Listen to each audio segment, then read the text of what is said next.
નમસ્કાર. આજનું અમૃત બિંદુ. માણસ માત્રને બે જગત હોય છે, એક બાહ્ય જગત અને બીજું અંતઃ જગત. બાહ્ય જગત એટલે ધંધો, વ્યવહાર, સંસાર વગેરેમાં બનતી ઘટનાઓ અને થતા અનુભવો, એ બધું બાહ્ય જગતમાં આવે. અંતઃ જગત એટલે આપણી અંદરની વાતો. ભગવાન આપણી અંદર બેઠા છે, તે આપણા તનની અને મનની દરેક વાતો જાણે છે.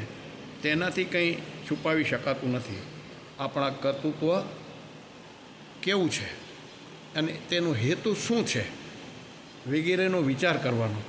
આપણે જ આપણી જાત સાથે વાતો કરવાની, અભ્યાસ કરવાનો. જ્યારે આપણને આપણા દોષો દેખાશે ત્યારે જ ધીમે ધીમે આપણા મનનું ઘડતર થશે, આપણું વર્તન બદલશે.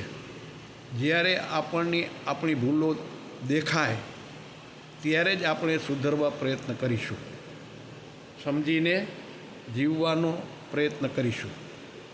સાચી, સારી અને હિતકારક વાતો જીવનમાં લાવવા કટિબદ્ધ થશું. જેમ જેમ આચરણમાં સદ્ગુણો આવતા જશે તેમ તેમ શાંતિનો અહેસાસ થશે અને આનંદનો અનુભવ થશે.